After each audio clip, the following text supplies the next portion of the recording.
شروع اللہ کے نام سے جو بڑا مہربان نہایت رحم والا ہے۔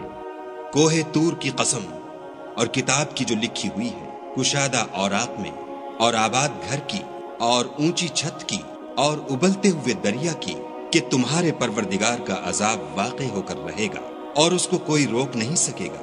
جس دن آسمان لرزنے لگے کپ کپا کر اور پہاڑ اڑنے لگے اون ہو کر، اس دن جھٹلانے والوں کے لیے خرابی ہے جو خوض باطل میں پڑے کھیل رہے ہیں۔ جس دن ان کو آتش جہنم کی طرف دھکیل دھکیل کر لے جائیں گے، یہی وہ جہنم ہے جس کو تم جھوٹ سمجھتے تھے۔ تو کیا یہ جادو ہے یا تم کو نظر ہی نہیں آتا؟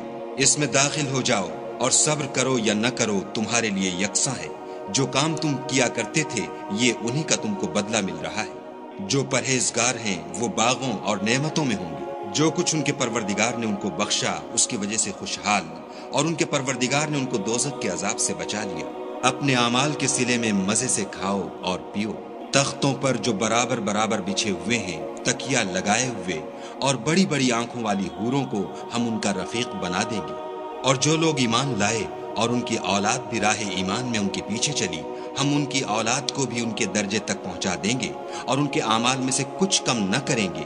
ہر شخص اپنے اعمال میں پھنسا ہوا ہے، اور جس طرح کے میوے اور گوشت ان کا جی چاہے گا ہم ان کو عطا کریں گے۔ وہاں وہ ایک دوسرے سے جام شراب جھپٹ لیا کریں گے، جس کے پینے سے نہ ہذیان سرائی ہوگی نہ کوئی گناہ کی بات۔ اور نوجوان خدمتگار جو ایسے ہوں گے جیسے چھپائے ہوئے موتی ان کے آس پاس پھریں گے، اور ایک دوسرے کی طرف رک کر کے آپس میں گفتگو کریں گے۔ کہیں گے کہ اس سے پہلے ہم اپنے گھر میں خدا سے ڈرتے رہتے تھے، تو خدا نے ہم پر احسان فرمایا اور ہمیں لو کے عذاب سے بچا لیا۔ اس سے پہلے ہم اس سے دعائیں کیا کرتے تھے، بے شک وہ احسان کرنے والا مہربان ہے۔ تو اے پیغمبر صلی اللہ علیہ وآلہ وسلم، تم نصیحت کرتے رہو، تم اپنے پروردگار کے فضل سے نہ تو کاہن ہو اور نہ دیوانے۔ کیا کافر کہتے ہیں کہ یہ شاعر ہے اور ہم اس کے حق میں زمانے کے حوادث کا انتظار کر رہے ہیں؟ کہہ دو کہ انتظار کیے جاؤ، میں بھی تمہارے ساتھ انتظار کرتا ہوں۔ کیا ان کی عقلیں ان کو یہی سکھاتی ہیں؟ بلکہ یہ لوگ ہیں ہی شریر۔ کیا کفار کہتے ہیں کہ ان پیغمبر نے قرآن از خود بنا لیا ہے؟ بات یہ ہے کہ یہ خدا پر ایمان نہیں رکھتے۔ اگر یہ سچے ہیں تو ایسا کلام بنا تو لائیں۔ کیا یہ کسی کے پیدا کیے بغیر ہی پیدا ہو گئے ہیں، یا یہ خود اپنے تئیں پیدا کرنے والے ہیں، یا انہوں نے آسمانوں اور زمین کو پیدا کیا ہے؟ نہیں، بلکہ یہ یقین ہی نہیں رکھتے۔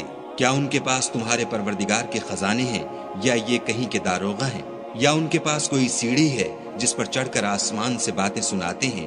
تو جو سناتا ہے وہ صریح سند دکھائے۔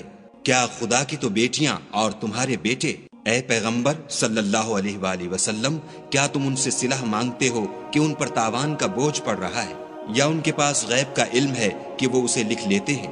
کیا یہ کوئی داؤں کرنا چاہتے ہیں تو کافر تو خود داؤں میں آنے والے ہیں۔ کیا خدا کے سوا ان کا کوئی اور معبود ہے؟ خدا ان کے شریک بنانے سے پاک ہے۔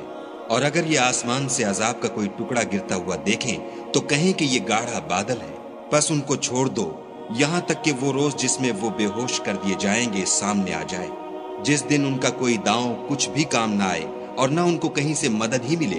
اور ظالموں کے لیے اس کے سوا اور عذاب بھی ہے، لیکن ان میں کے اکثر نہیں جانتے۔ اور تم اپنے پروردگار کے حکم کے انتظار میں صبر کیے رہو، تم تو ہماری آنکھوں کے سامنے ہو۔ اور جب اٹھا کرو تو اپنے پروردگار کی تعریف کے ساتھ تسبیح کیا کرو، اور رات کے بعض اوقات میں بھی، اور ستاروں کے غروب ہونے کے بعد بھی اس کی تنزیہ کیا کرو۔